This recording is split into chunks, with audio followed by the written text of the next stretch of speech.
Whoops. We're good. Good morning. This is Wednesday, February 14th, also known as Valentine's Day, 2024. Here in Montpelier with your hearts all over the place, stuck to everything, including stop signs. The bandit has been out decorating the city, which is something to behold. So those of you who are watching on remotely haven't been able to see that quite the sight. Anyhow, this morning we're taking up S-150, an act relating to automobile insurance, med pay, uninsured and underinsured motorist coverage. And this bill proposes to make several amendments to Vermont law concerning automobile insurance. First, the bill increases the statutory required minimum coverage for uninsured and underinsured motorists. Second, it prohibits an insurer from deducting from the underinsurance motorist coverage available to a claimant any payments the claimant receives through the at-fault driver's liability insurance policy.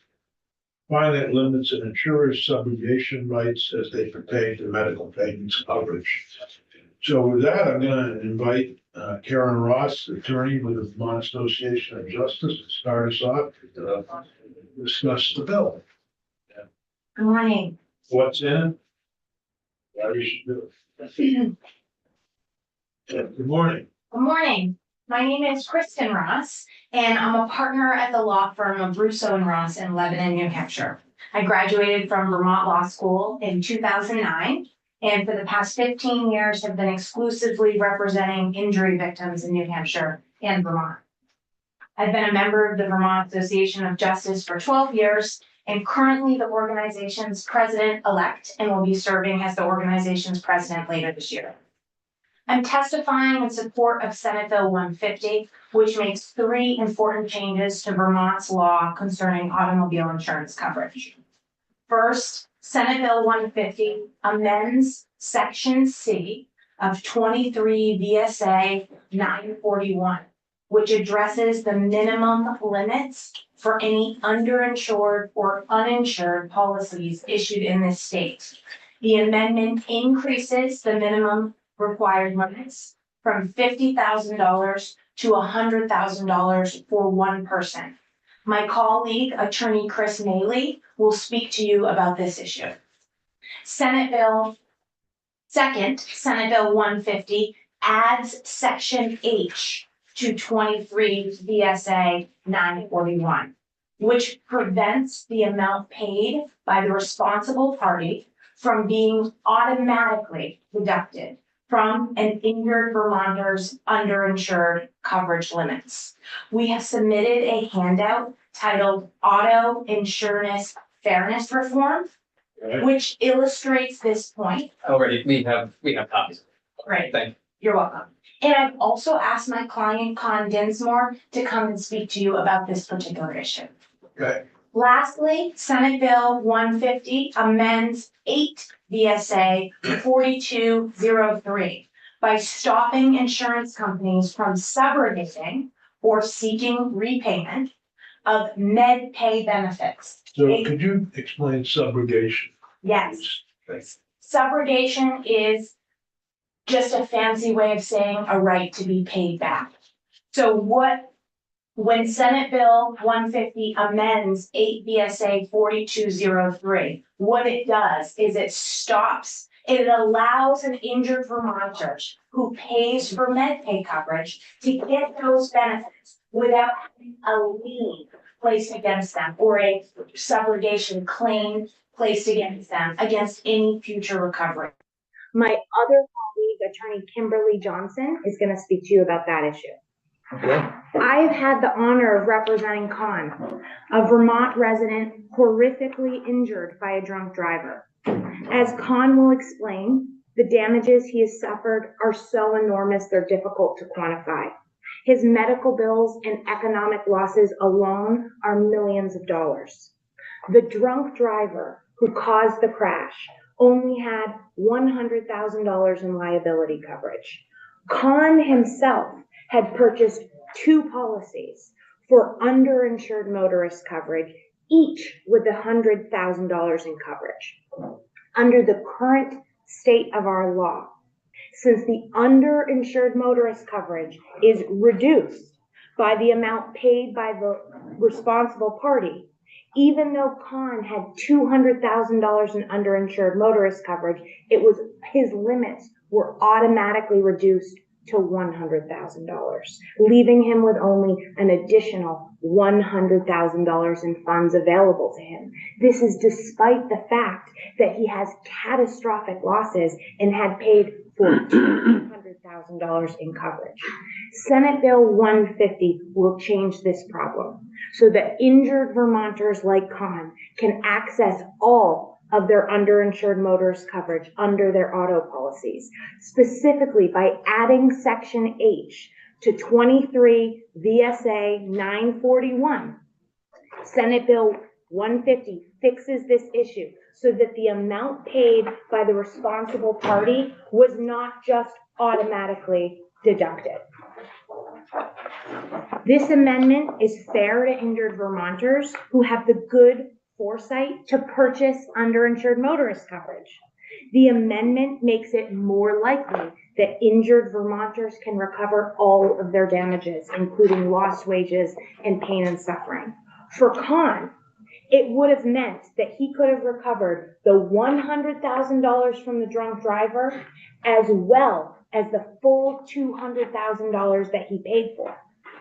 Khan is now fully disabled and must rely on state and federal benefits. If he had that additional $100,000 that he paid for, it would have significantly improved the quality of his life and made him less dependent on state resources. So, in conclusion, please support Senate Bill 150 as it makes modest and reasonable changes to Vermont law concerning automobile insurance coverage, and it places the needs of injured Vermonters like Khan above those of insurance companies. Thank you. I'd like to turn it over to Khan unless anybody had a specific question for me. Well, I'm a little trying to look at my own insurance policy, which is due. And by the way, they said Vermont has approved rate increases and I haven't done anything. So my insurance is going up. Rate increase notice. The policy's renewing soon, and we're taking this opportunity. Thank you for trusting us with your insurance needs. The premium charge shown on your renewal policy reflects an increase in our automobile insurance rates. I didn't do anything. We didn't pass any bills, and my rates are going up. So if we pass this, they'll say their rates are going up, but they're going up. Anyhow, I'll look at my own insurance policy and maybe understand while we listen to Khan and find out what happened to him. And I guess the question that I have for you before Khan testifies, what's going on in other states? Are other states doing something similar to S-150 in the Section 2? Yes, Senator Sears, to answer your question, so first of all, with respect to the costs, Attorney Chris Maley is going to address that issue. Okay. We have pulled the cost to compare what coverage under a standard policy is with the $50,000 in minimum limits now compared to increasing that to $100,000. It's very minimal, and Attorney Chris Maley has those numbers for you. With respect to other states, there are other states that are doing this, and Rhode Island is an excellent example, and Attorney Maley also has that language, and we'll speak to you about that. So thank you so much. I'll turn it over to Con. I appreciate it. Okay. Con, Dunmore is our next witness. And Dinsmore, I'm sorry, Con. Yes. Let me start by introducing myself. I'm Dick Sears. I chair this committee, and I represent Bennington County and parts of Wyndham and County in the Vermont Senate. Hi, I'm Nader Hashim from Wyndham County, Vice Chair of the committee. I'm Phil Baruch, Senator for Chittenden Central District. Nice to meet you. Bob Norris, Senator for Franklin County and Alberg in the county of Brenda. Very nice to meet you. Senator Tanya Vyhovsky, I also represent the Chittenden Central District. Nice to meet you. Nice to meet you. Tom Dinsmore. Good morning. Guess I will start by reading here. So, my name is Con Dinsmore, and I live in East Current, Vermont. On June 18th, 2022, my life was changed forever. I had spent the day with my best friend Kenny and my brother Ryan in Laconia, New Hampshire. Kenny and I were riding home together. I was in the lead on my motorcycle. I remember crossing through Piermont into Bradford and being happy about that, as we had gotten caught in an unexpected rainstorm and I was only a few more miles from home. We passed through Bradford Center, and as I approached the intersection of Chase Hollow and Route 25, I saw a pickup coming at me from the opposite direction. Sorry, it's hard kind of reliving it all, you know. Take your time. I remember thinking, turn, turn, turn. He didn't. I remember my body hitting the truck and seeing sky and dirt as I was thrown. I remember laying in the grass and Kenny coming to my side. I knew I was badly hurt. I remember hearing my wife Jackie's voice when I was in the ambulance. I didn't know if I was going to survive. I suffered many injuries in this crash. Many bones were badly fractured in my left leg and foot. Bones were fractured and nerves were severely damaged in my left arm and hand. I had fractured my spine. I had open wounds and lacerations over my body. I've lost track of all the weeks I've spent in the hospital undergoing surgeries and procedures over the past 1.5 years. Just kind of a second, please. Sure. That's my tissue.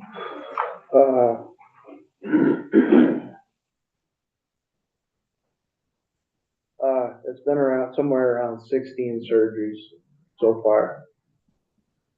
It's impossible to fully describe the agony and the,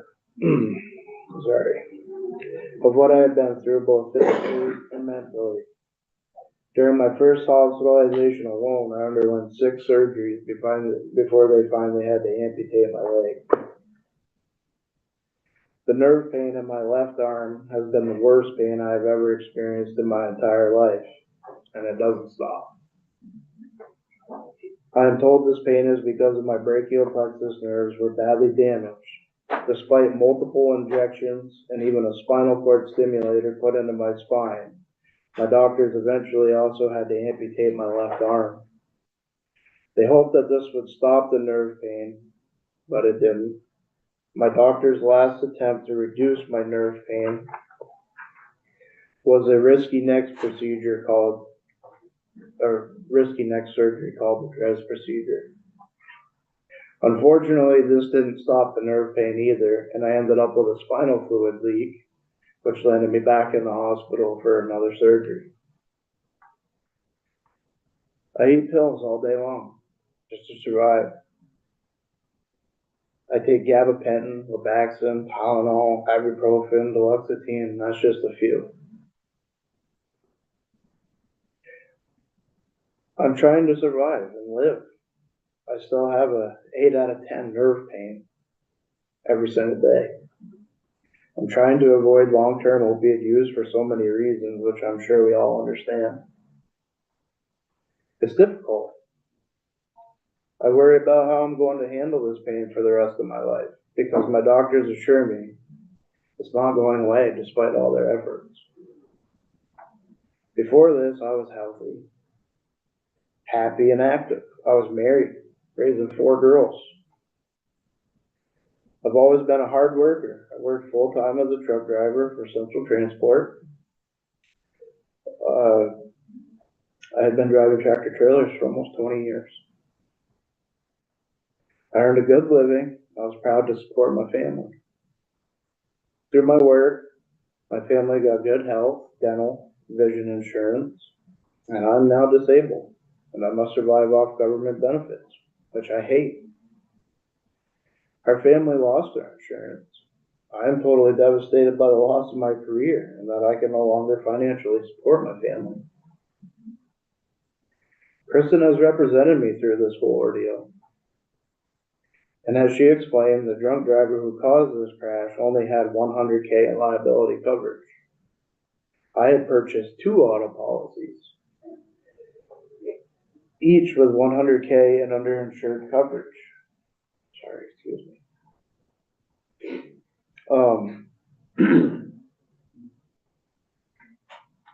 But because of how the law currently is, my $200K was reduced to $100K because of the money I received from the drunk driver's insurance.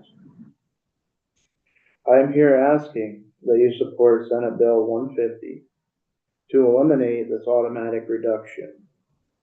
For me, this would have meant I could have recovered another $100K, which would have made a significant difference in my life. This change will make it better for other injured Vermonters in the future who suffered severe damage and who deserve compensation for their suffering. Thank you. Can I, just, would the extra $100K have helped with the insurance? With the medical bills? I'm sure your medical bills are well above. Medical bills are in the millions. Thank God that there's, forgiveness things and such through the hospital. I did have liens from my work insurance. From when I first was in the crash, obviously I had insurance through my job. They put a lien for $400 and something thousand against the $200,000 that I was entitled to.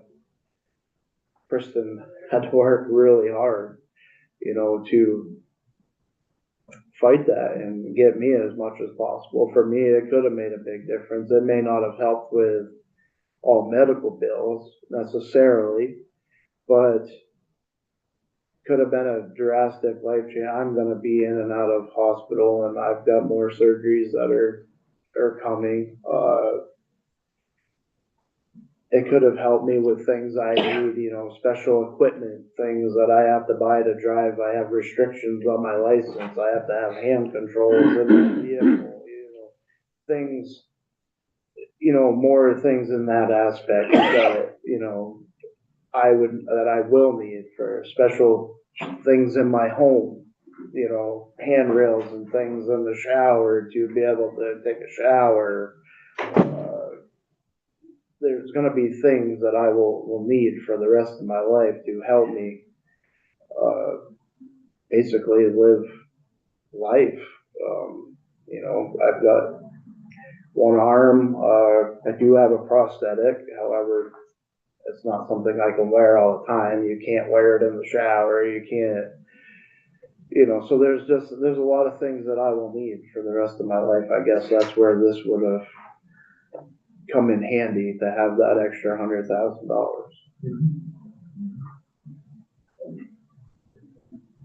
Are there other questions for Colin? Did a terrific job. And wish it met you under different circumstances. I wish that too, even though it's a pleasure to meet you. What happened to the drunk driver?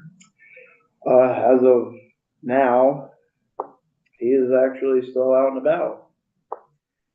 He is still working.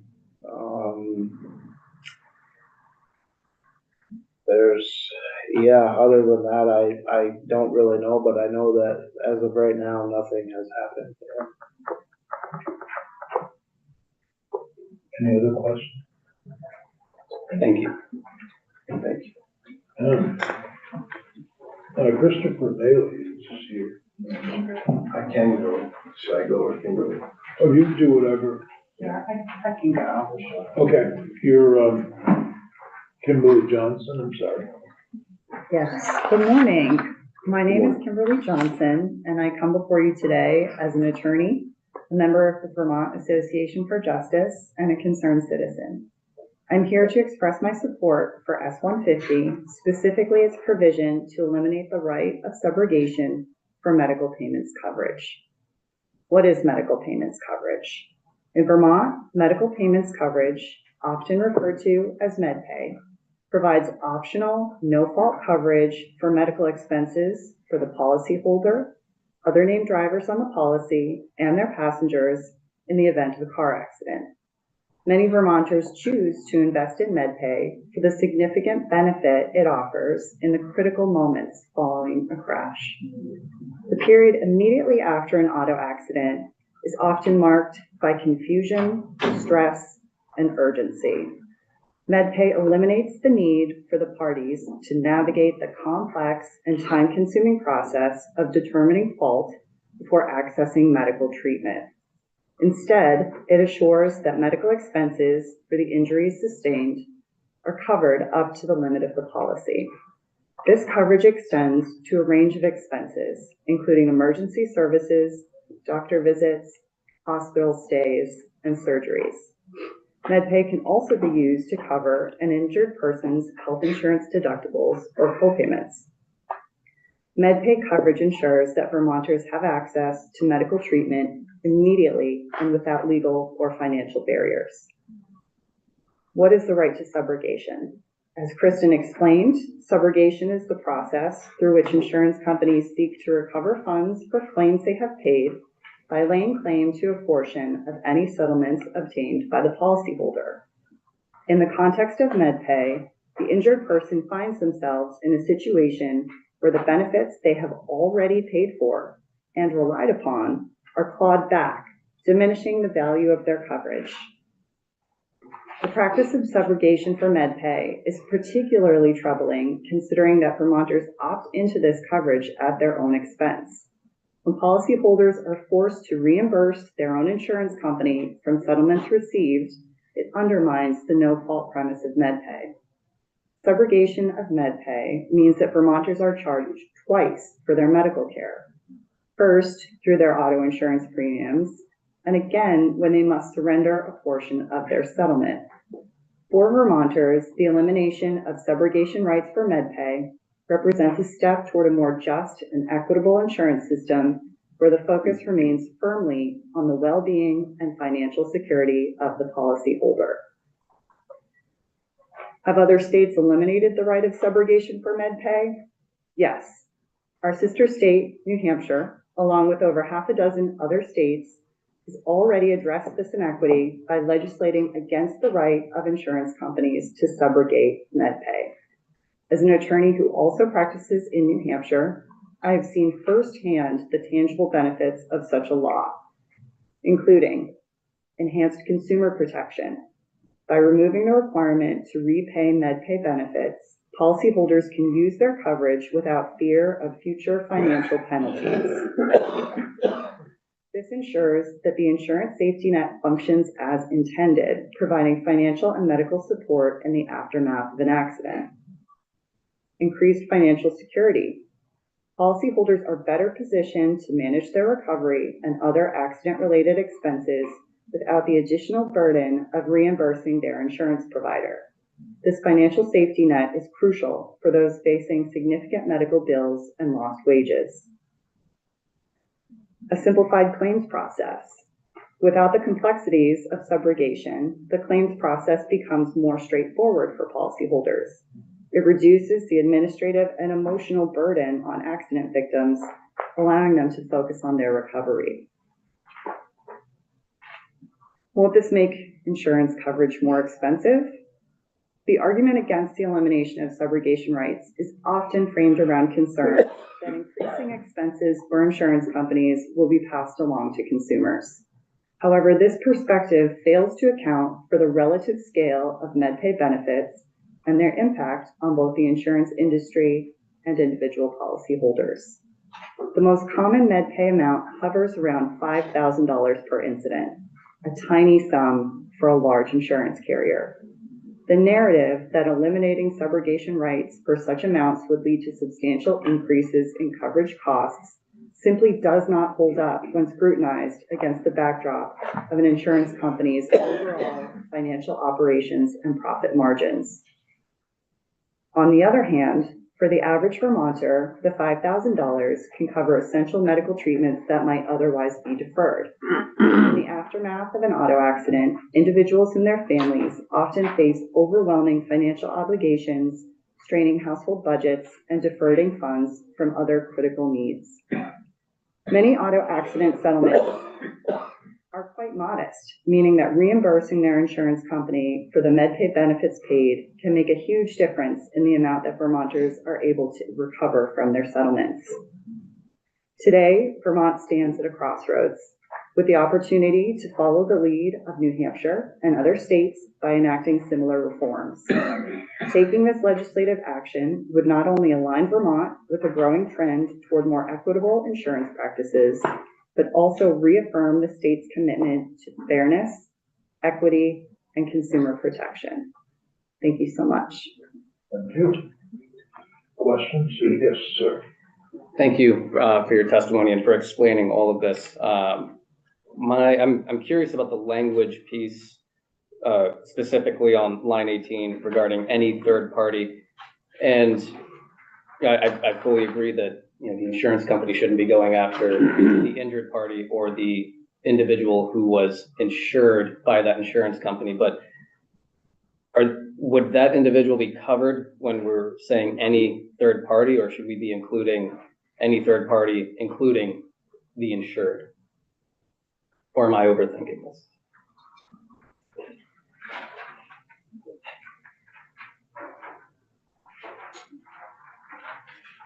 So I believe that what this language points to is the fact that sometimes the recovery comes from the at-fault driver's policy, and at other times it can also come from the underinsured motorist coverage carried by the policyholder themselves. So do you feel that the policyholder would be covered under this language that says any third party? That I just want to make sure that we're covering everything. I believe so. Okay. Thank you. I do have a quick question. Sure. Ironically, what if the victim in this case and the accused have the same insurance company? How does that work?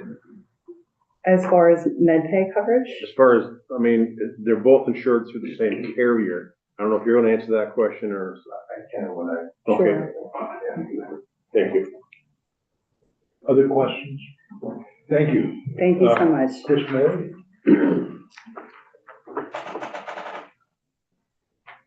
Maybe you can help us with some of the confusion. I'll try. We all have, I'm assuming we all have auto insurance.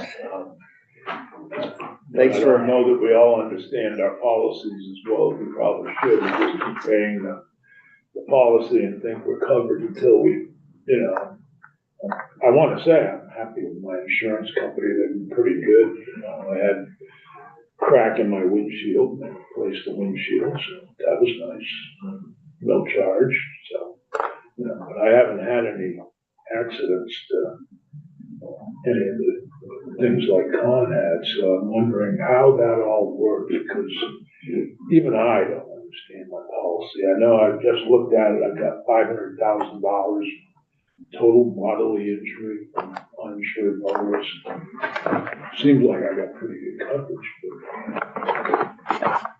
but I wouldn't get 500,000, I guess. Thank you for the opportunity to come in, and I'm happy to get in the weeds of your policy and talk about it. But I don't know that we all understand our automobile insurance policies. Well, Until we need it. I first just want to hit this question while you were talking about the one insurance company subrogating against itself.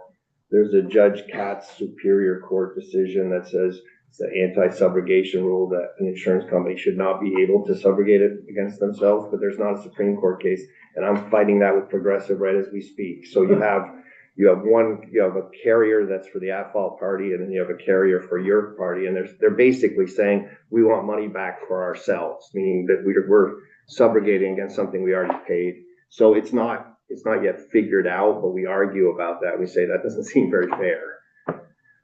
But to your policy, so if we had your $500,000 underinsured motorists and we had Con's situation, what would happen is I can go to your house and I talk to you and I say, Senator, before we even go any further, and this is what I do with all my clients, I say, I need to see your deck sheet. And the reason I say I need to see your deck sheet is because it has that underinsured motorist number in it, and that's key to whether I can help you or not. So the reason for that is because we haven't changed our mandatory minimum since 1996 in Vermont. And the $25,000 is the minimum. So his story of 100,000, that's actually more than what I usually have in my cases. I assume that the drunk driver has 25K or nothing. So the important question to me is, what do you have? What's your insurance? And so we look and say, I don't know, 500,000, that's something. That's more than most Vermonters by a long shot.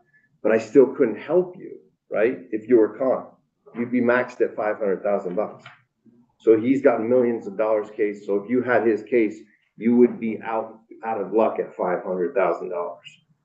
Does that follow? So if my bill's 4 million, I'm only getting 500,000. That's right. And I'm responsible for the other 3.5. Correct.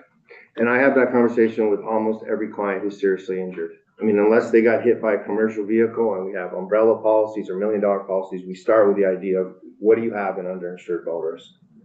And our underinsured motorists in Vermont hasn't changed since 1996. So I came in here in 2000, like 4 years ago, I You think. remember that. Yeah, and we had Art Wolf come in and the economist, and he ran the numbers, and we do have a handout for you all about what that all means. But basically, the insurance industry has had the same payout that they have to have since 1996, but the cost of medicine obviously has at least doubled, if not more, and Art Wolf put that out by numbers and said, so the 25K then is 54K now. So we're talking about basically in this proposal, just a modest increase to account for cost of living and for the cost of healthcare and for the cost of everything out there in terms of the harms that happen from these cases. We're going from 25 to 50. Yeah. Well, this would go from it's only touching the underinsured portion, which I'm not an actuary, but I understand that if we're looking for the most bang for our buck, if we're looking for the cheapest way to get more money to injured people like Con, that we focus on the underinsured because those premiums are much less than the liability premiums. I'm not exactly sure why, because I'm not in the industry, and I have a progressive printout that would show you that taking someone from 50,000 UIM, which is the minimum now, to 100,000 under a progressive policy would account to $6 over the course of a year. To be honest, everything in my policy looks fairly reasonable except collision. Yeah. And to your point of your premiums going up for no reason, I say to my clients, I can't speak for the insurance industry. I don't know why that is. Sometimes that's based upon national factors, not related to Vermont. We have an article from the Vermont Business Journal that we've submitted with our materials that suggests that across the country that premiums have gone up. But the good news is that Vermont has among the lowest average premium payments in the country. The lowest, actually, but if you account for income, we're the 5th lowest. So in terms of the push, everyone in this community is probably thinking, yeah, it would be nice to have more money for Con, right? But what's that going to mean to, a working class person who has to get to work and has to pay the premiums for their car insurance? What's that going to mean for that person? I think the insurance industry is going to put that out and say, there is a rub point, right? Where the premiums get high enough that then you end up with more uninsured people because they just simply can't pay the premiums. Right. But I'd like to have that discussion. I'd like to have that discussion with the industry. I'd like to have it with the committee. What's this going to mean? What's this going to mean for premiums? And why have premiums stayed flat since 1996? Why not? They're still paying out the same amount. 28 years later, the industry's still paying out the same amount. So I guess we can have that discussion about, can State Farm afford to pay a little bit more money to Con than they pay? We can have that discussion. I'd like to have it. But I'm in support of this bill, of course, because I have the privilege of representing people like Con and having to give him the bad news. And what I say is, You know, you came in and what they always say is, don't worry, Chris, before I see the deck sheet, don't worry, I'm fully insured, they say. Okay, and I know that's the kiss of death when they say they're fully insured, because they think like Vermont law, I went on the internet, I found Allstate, State Farm, Progressive, I clicked on the cheapest monthly premium and it says you're insured, and I think I'm fully insured. It doesn't even get you out of 2 days in the hospital, what Vermont gives you. I mean, if you talk CT scans, MRIs, lost wage, all that, so $50,000 in our world of dealing with catastrophic harms and even injuries that aren't that severe. If you have a working class person who's out of work for, 6 months and has to deal with a bunch of medical procedures, it doesn't get you there. The coverage that is mandatory in Vermont does not provide enough benefit to have meaning to people who are seriously injured. That's the problem. Interesting. Con was a commercial driver. So if the roles were reversed and he was in his truck, Yeah, then he might have a big underinsured whoever he policy. hit would be able to. Oh, yeah, for sure, because he'd have a bigger policy, yeah. So, we can, the language in the statute, we'll need to tweak some because we've already picked up some parts where we need to work on the language a little bit. But I think that the key element that we're focusing on today is, can we take away this offset? So let's go back to your $500,000 policy. If the drunk had $25,000, okay, then you really only have $475 because you have to account for what the first policy paid. So one of the provisions that we really have a focus on is remove that credit. So you get your full 500, not 475. And that can make a difference. And in the low end of these policies, what we'd be talking about is, this current situation is someone comes in and they have the minimum of UIM coverage, underinsured motorist coverage, which is 50,000. So the at-fault person has 25. So you take the 25 off your 50. So you only have another 25 to go after. Does that follow? So you only have $50,000. If this passed with taking away the credit, you now have 75 to go after. So you put the other $25,000 in someone's pocket. I think that's the most basic example, and our handout kind of lays that out. But that's the one where in our sort of more typical case, could make a big difference for Vermonters. And I think what that would mean for the insurance industry, I don't, we'll hear. I think that's a minimal. I mean, that's a rounding error that we can't even, quantify in terms of, Adam calls it decimal dust. I mean, it's really, really small potatoes. We're not asking for a big lift here, I think, for the insurance industry, but we are talking about something that really impacts Vermonters when they're in a bad place. Any questions about what I'm talking about? Sure. Speaking of these numbers, why these numbers? Where'd they come from, and how do they align with the Rhode Islands and the other states that are looking at have already adopted this? Yeah, Maine I think has 50 and 100 for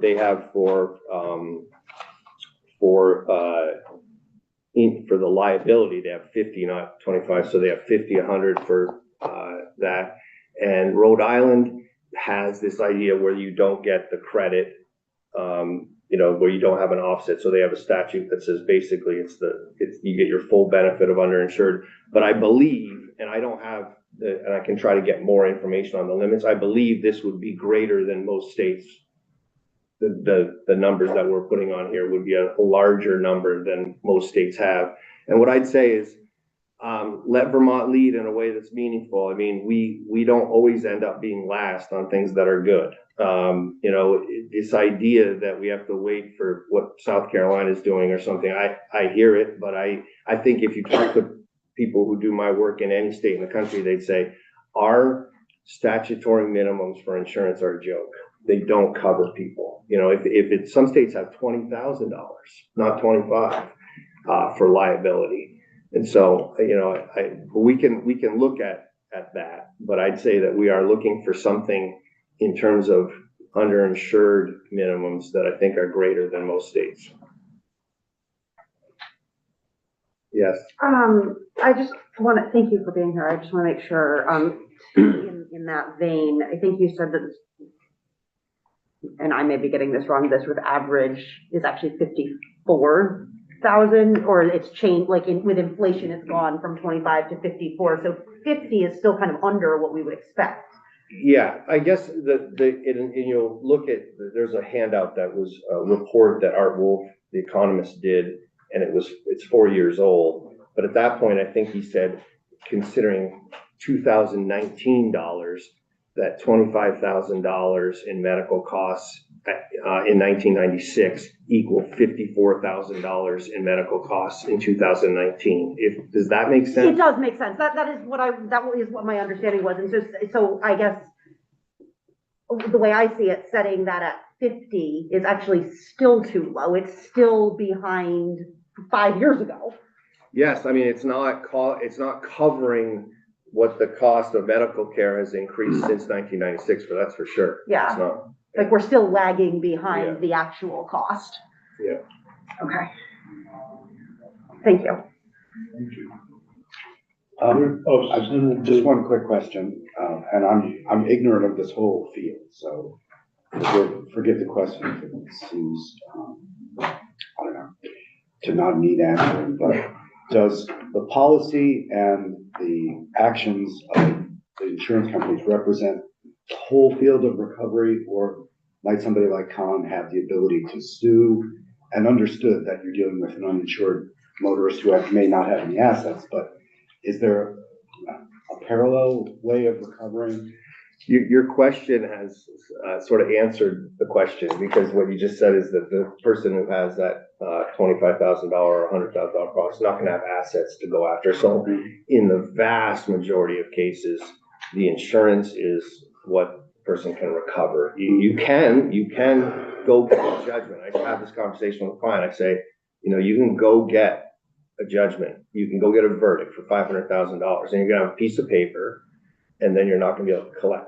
The person's not gonna have the money to make And that. the attorney. Yeah, so it doesn't necessarily put you in a better place. So we get in this world of it's insurance dollars, and the sad thing is the parallel is Medicaid, Social Security, disability, any other kind of safety net. That the harms don't go away; they get paid by somebody, right? Those are the government benefits that come. Yeah. And so, yeah, so State Farm doesn't pay, but Vermont taxpayers do. We all know that Medicaid didn't cover, to even get a doctor or a dentist or anybody to cover Medicaid, that covers Medicaid in Vermont.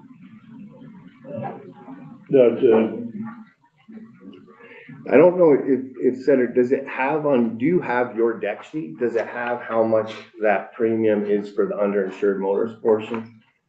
I wonder, because we have, in the handouts, we have the progressive, it's in this handout. Mine's a better insurance company. What do you have?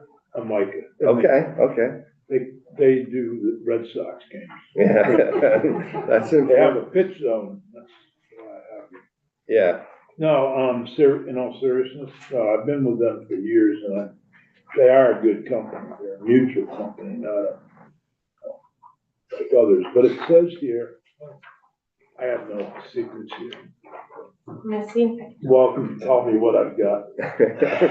It does, yes. Am So I in good shape? you have much better coverage than most folks. What this is showing you is that you have $250,000 per person, so for Right. you, in underinsured motorist coverage. And for the cost of having $250,000, your premium is $26. Right. Yeah. So you already have more than what we're Right. asking for. And my collision on a 2016 vehicle is right under your phone. Yes, That's what's expensive. your premium for your collision is $293. Right, for a 2016 car. Yes.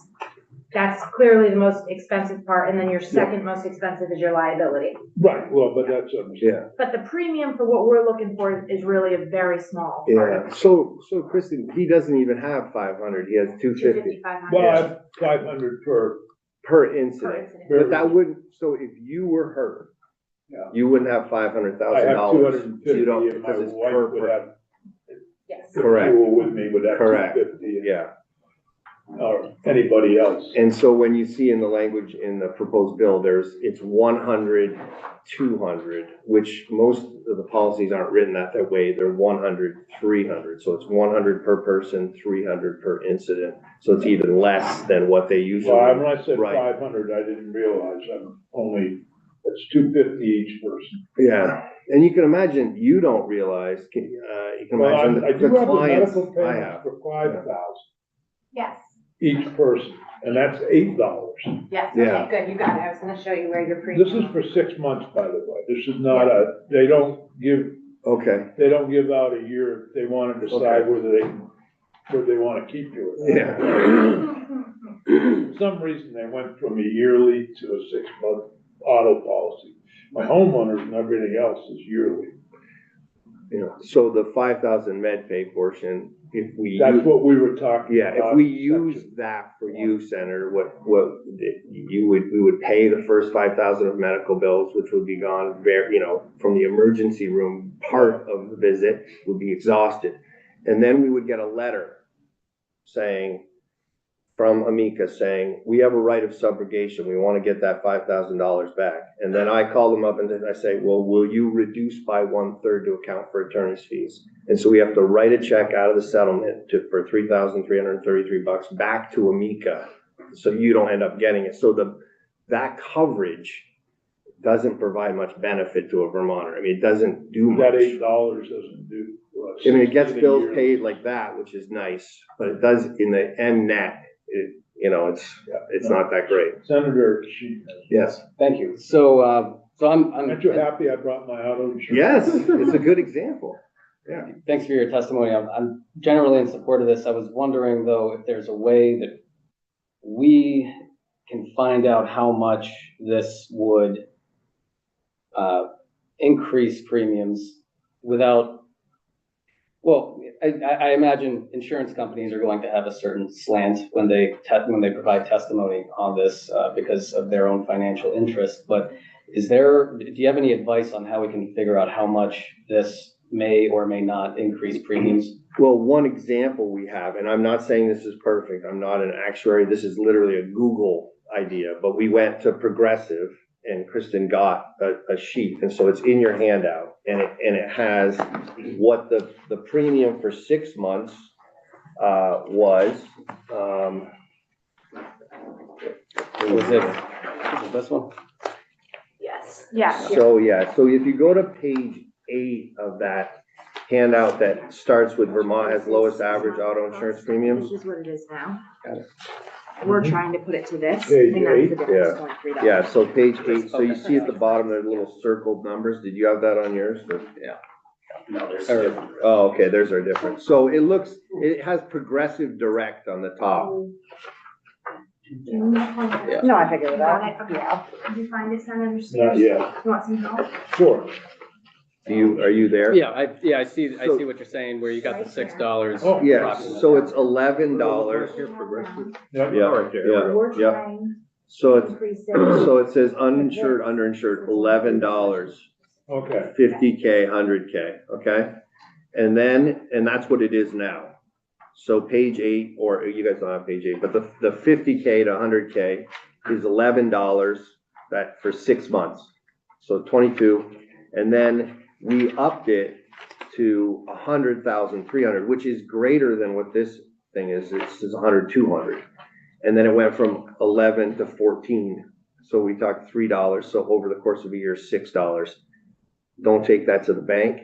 We might hear differently in terms of how this all would play out from an actuary standpoint. But I guess the thing that I always say when they say we have to raise premiums, say why? Show us the data. Show us the payouts in Vermont. Show us that we have more collisions or more risk or more traffic or I mean, I think there's a reason that our premiums are the lowest in the country. So why is that the case? You know, and then you get into the economic interest and what, you know, do we have to pay executives $8 zillion, or do we have to do Super Bowl ads? Do we have to have the gecko running around on TV everywhere? Right. Do we have to have all that? Or could we get a little bit more money for Vermonters? So it's a discussion worth having. And what I'd say is that we're not asking for a big push here. We're not asking for something that we think will really dramatically change rates. That's what we're trying to find the cheapest way to do it. That's why we're zeroed in on the underinsured and the credit. Yeah. And I think it also lends to a further conversation that should be happening regarding what type of guardrails should be existing for these types of insurance companies and how high they can hike rates without the data to back it up necessarily. So that is a much larger conversation, but I get what you're saying regarding section 1. I also do want to figure out how much, if there's a way to figure out how much section 2 and section 3 would also impact premiums. And again, I'm in support of this, but you know, also just taking into consideration the general perspective of the cost of living anywhere in this country at the moment. It's just something that's also in the back of my mind, but I do support it. In your package, you also got it's from 2020, but, you know, inflation obviously was. Senator Norris. So I can assume that if this bill goes through, this does nothing to help Con. Yeah, it wouldn't impact retroactively, but in the future, people like Con, it would help. I guess that speaks volumes on his character as far as being here for a Oh, representative. that's Other potential victims. 100% correct, is that's worth noting. I just saw him out in the lobby and it was moving to me, and that he said, I hope this doesn't happen to others that's happened to me. So he's here to try to make a difference. It's very powerful. Other questions for Chris? This, it's always a difficult conversation. Senator Boswell. My question, actually, I don't think it's for Chris, but I'm wondering, Senator Sears, who is legislative counsel on this? Because I think I have a question for them. Who was I can find out. Ben, help me. We didn't invite, they weren't available I today. certainly know legislative counsel is stretched thin right now, and that's fine. I just Yeah. want to. Maria Royals. Okay, thanks. We can have Maria here when we get to further discussions of the bill. Thank you, Ben. Yeah. Chris, any other questions for Chris? Thank you, Chris. You're welcome. Jamie Peden is here representing the insurance industry, I guess. Yes, sir, thank you. Good morning. Good morning. Jamie Fia with Primer Piper, Eggleston and Kramer, this morning on behalf of a couple of entities, the American Property Casualty Insurance Association, which is a national trade association of, you guessed it, property casualty companies, about 1,000 members, several, over 100, maybe even closer to 200 or 300, right, in Vermont. They represent approximately 65% of the auto premium writers in Vermont, and of the market rather. And State Farm, the nation's largest auto insurer, I think about the third or fourth largest writer in Vermont. So it's a pretty good segment of the folks that I'm speaking to. And thanks for the invitations to comment. Let me start by acknowledging the previous witness. Nobody wants to endure what he is facing, and nobody should. But I also just want to have you construe my comments as being callous in any way. I'm speaking to the proposals in the bill and the policy decisions in front of you.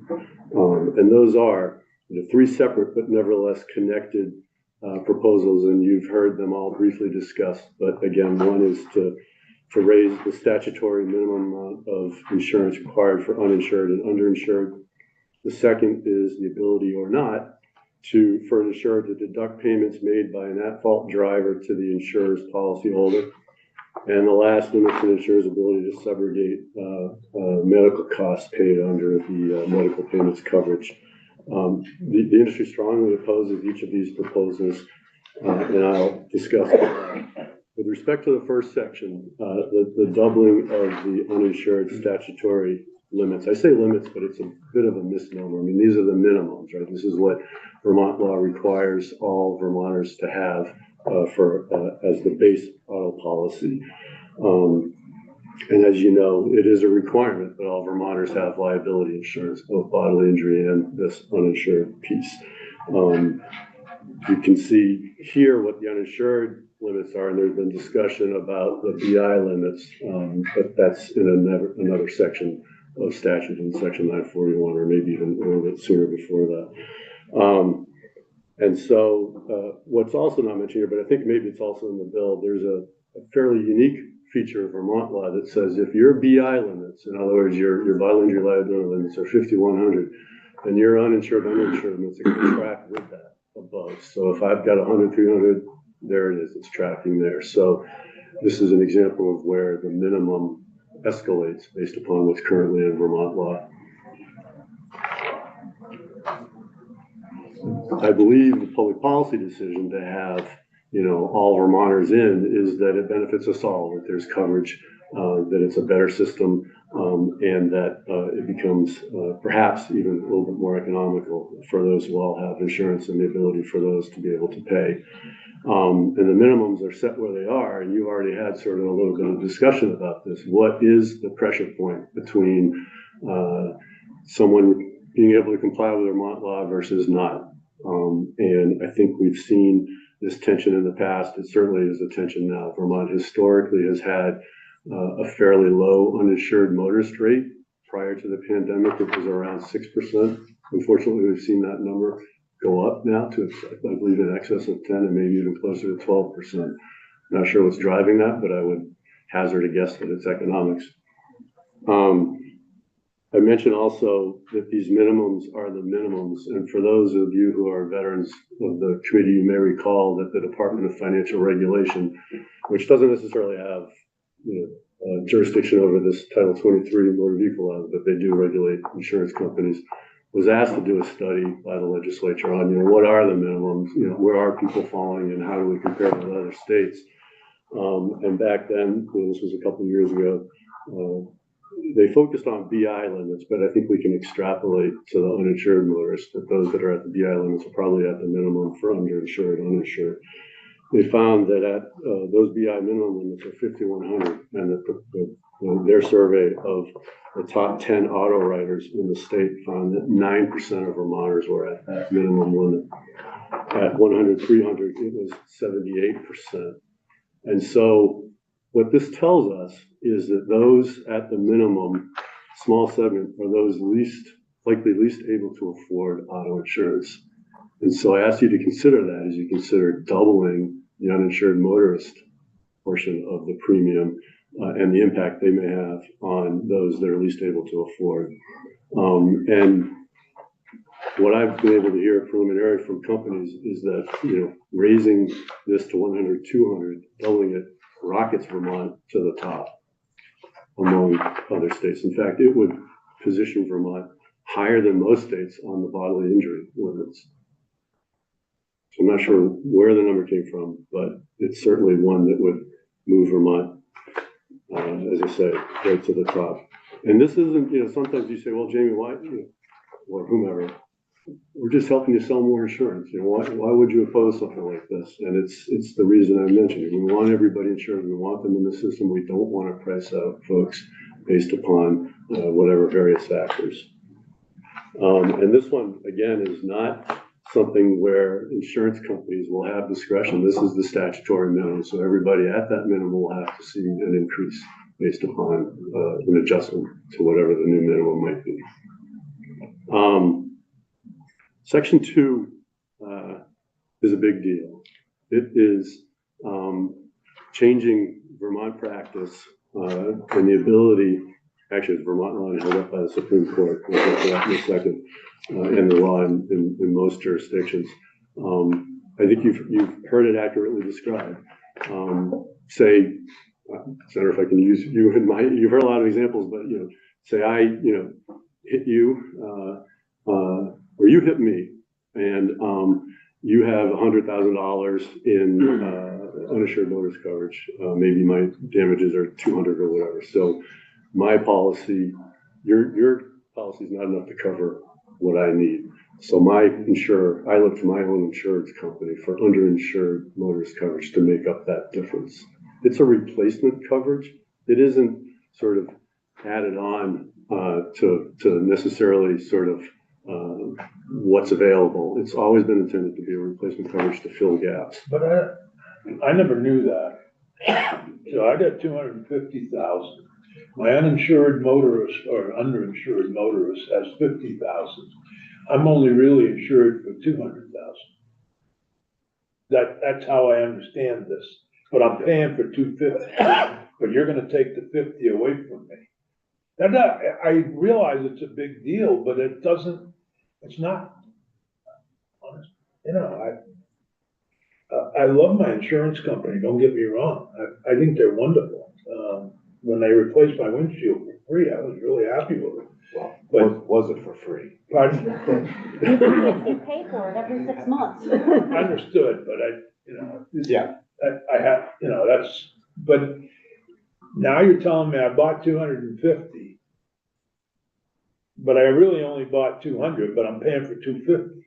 Well, it's gonna be, fact specific. It may never be drawn, Senator, right? I mean, unless and until you hit a motorist whose coverage does not. Well, maybe the motorist coverage is 250 like me and I'm gonna get nothing. You'll get the 250, you'll get the coverage. Anyway. Right, so this is, I understand it's a big deal, I really do, right, but it seems like it's kind of unfair to charge me for a $250,000 policy. Somebody with a $50,000 policy hits me and I have, well, doing the math, I have $300,000 worth of damages. I should be even, but I'm not. I'm gonna be out 50 grand. right. This sort of, there's a term for this, and it's called difference in limits, which is exactly what Vermont has, what we're talking about. It I is, appreciate that. the ability to- I've always appreciated your perspective, Jamie, and I don't mean to. I just find this one to be, I didn't know this was happening to me. And Con obviously didn't know. so the proposal in He thought he section was doing 2, the right thing. the proposal in section 2 would move us from a difference of limits to an excess of liability limits coverage.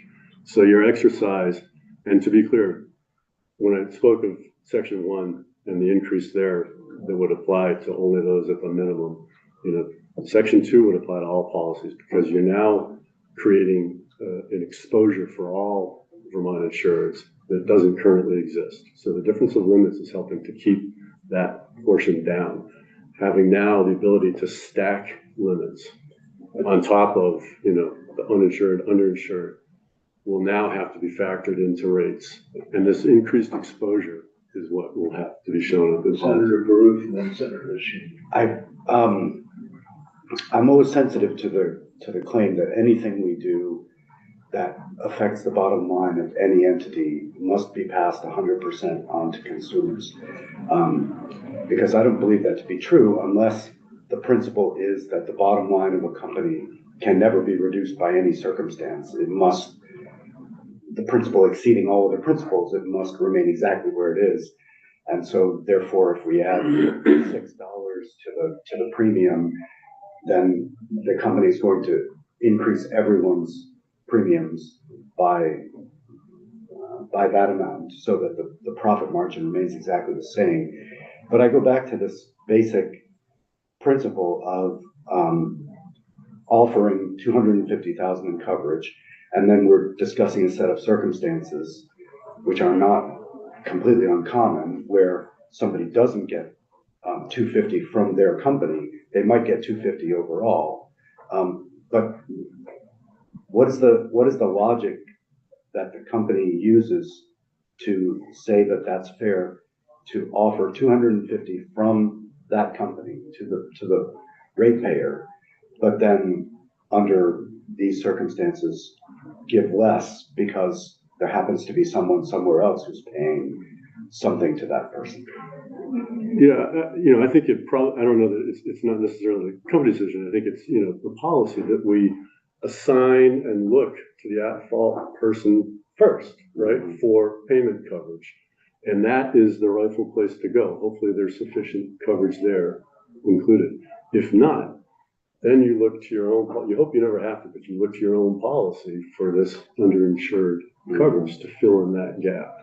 And what you're faced with here is whether or not that should continue, or should we allow, not allow the deduction of, in other words, we talked about the partial payment, for the at-fault driver not having enough, and using my underinsured limits to replace that gap is what's been accepted, what is the law in most jurisdictions, and has been upheld by the Vermont Supreme Court in a 2005 decision, I think. Well, I'm not saying it's not legal now, but we are Right. considering. Right, and so this is the policy decision. What I'm trying to say is there are implications behind this policy decision, and insurance companies. I may disagree with some of the premise that you stated, not surprisingly, but they're trying to predict the future. They're trying to predict what the risks are, what the probability of risks are, and what ultimately someone may have for claims in the future. And so they use actuarial companies, firms, individuals, whatever, to help them predict that risk. Part of that is potential exposure. And so this policy decision number 2 would create, as I say, a new exposure for insurance companies that they'll have to factor into the risk. And we're back to where we started, which is, I would argue that they already have the exposure of 250, which is what they've advertised. But how many people read the fine print that will allow that 250 to become less from their carrier in these circumstances? So, Senator Baruth essentially asked the question that I was hoping to ask. So I guess just as a quick follow-up comment, as I'm understanding this currently, to me, it doesn't seem it doesn't seem as if this change is an attempt to stack and then get an excess. Rather, it seems like you're just getting what you paid for when you've been paying your premium for however many years. So that's my take on it at the moment. Thank you. I agree. And I guess the question I have further is can we act in an instance where we're talking to someone who's going to have lifelong medical implications and cost?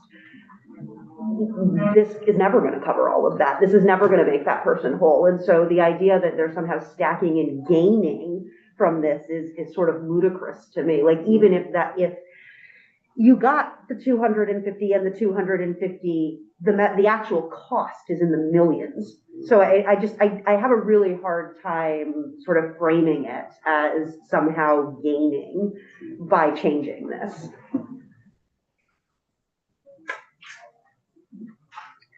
Do you have any concerns with Section 3?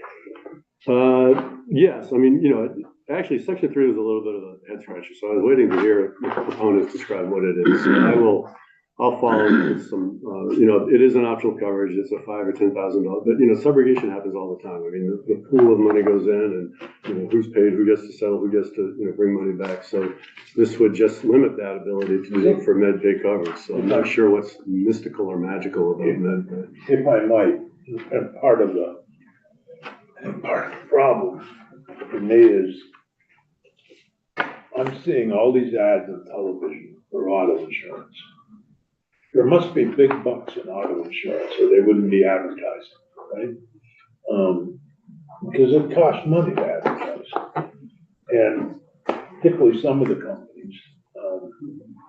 And then I read my own policy and I say I'm getting an increase. Nothing I did, nothing changed. I haven't had an accident. Maybe because I'm 80 and they don't like Biden's memory associated with me or something. I don't know, but that might be why I'm getting an increase. But I'm getting an increase whether I like it or not. And Vermont's done nothing to change auto insurance. Yet they can advertise on the Super Bowl at $7 million for 30 seconds. It's incredible. there's a lot of factors, well, I But won't, I anyway, won't take your time on. Yeah, I don't wanna get into that debate, but then I come back down to this little thing. And section 2 of the bill seems to be a big deal, I agree. But it also is a matter of fairness. To me, that's where, the other stuff, section 2 is a matter of fairness. I had no idea till this morning that I'm paying for 250,000, but if whoever injures me has 50,000, I'm only getting 200,000 coverage. I didn't know that. They're drawing on that coverage to make sure that you're compensated, that you're whole, right? Well, I won't be whole if I'm have as much damage as Con did. That's the sad part. He won't be whole. Nobody has that kind of coverage, and that's unfortunate. The drunk driving issues are real, but you go ahead. Yeah, so we heard that the sort of actual cost of medical care has more than doubled. Is there somewhere that we can see an average of the auto insurance company's profits since 1996? And where that is sitting? You could probably get something like that from the Department of Financial Regulation, which heavily regulates insurance companies. I don't know that I would use profits. The chair's company, for example, is a mutual owned by policyholders. Everything is returned, in the form of dividends to the policyholders. They come in various forms. There are cooperative insurance companies that are, Vermont companies that also have a different business model. And the department looks at that. They look at every rate that comes before them, any rate change, including decreases, to make sure that they're actuarially justified and not unreasonable. And there are standards that they use and apply in all of those rate cases. And so I would suggest that's the first place to look. Thank you. And I just want to, while I do understand there's different types of insurances, there are for-profit auto insurances. Oh, sure. Okay, great, thanks. And just to follow up on that, any insurance company that's also a nonprofit, like Blue Cross Blue Shield, their financials are public. And even though they're labeled as a nonprofit, it doesn't mean that they're not making a profit, as you know, so. JP, thank you. Thank you. I will follow up with some additional information and be here as you continue to consider it. Happy to bring in some In additional. my view, it's one thing to advertise on the Red Sox, another to advertise.